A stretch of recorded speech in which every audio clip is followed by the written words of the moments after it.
Well, I wasn't that concerned about it, but I wanted to have experience. And most of the attorneys, when they graduated from law school, were channeled into the pro bono, where you didn't receive much money, and you were representing people, potential alleged criminals that didn't have any money. They couldn't hire an attorney, so they needed somebody to represent them. And one of the judges had that list. And we and another woman that graduated with me wanted to get on that list.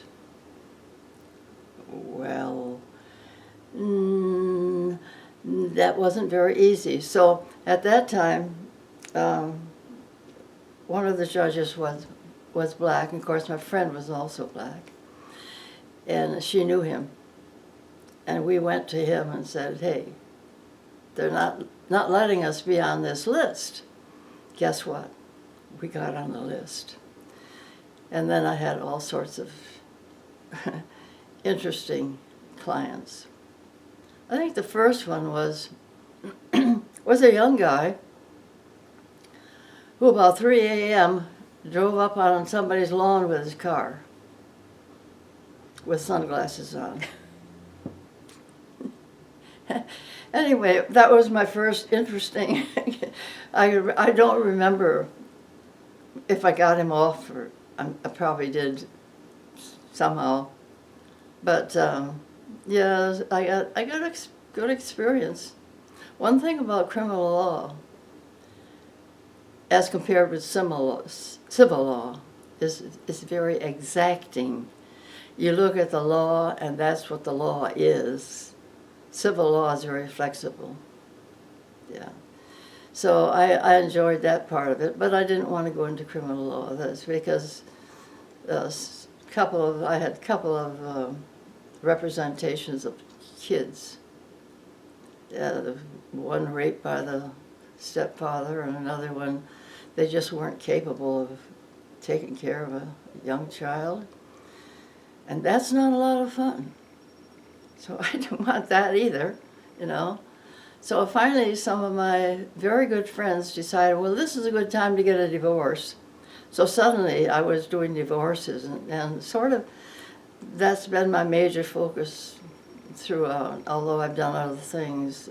Dissolution of marriages were something I did the most of, which was a hard field at that time. See, this was, where's everything? Early 70s. And judges weren't too favorable to women getting divorces. And at that time, it was pretty much, had some farmers' wives, and pretty much the judges said, he gets the farm. Oh, yes. And she was the farmer's wife. She didn't work. She didn't have anything. And so it took a while to get past that. Same thing with child support. They weren't very favorable to that either. And it was rough. And I had, again, a lot of fighting. I was always fighting for something.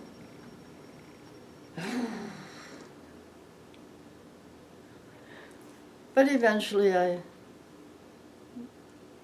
it got a little different, I thought. A lot of women wanted me to do their dissolutions, but they wouldn't, because they didn't feel they could win, because it was a male judge and almost 100% time a male attorney on the other side, who probably knew the judge. And I can understand why they were afraid it was stacked against them before they even started. And I thought, well, that's probably true. So that's all right. Has it changed? Has that changed? Yeah, quite a bit. Not all the way, but quite a bit. Yeah, I think so, because there's so many more women that are becoming lawyers now. It is the tremendous change in the numbers. And they're fighting for me. I don't have to fight anymore. They're doing it now, and that's good. And they're doing a good job.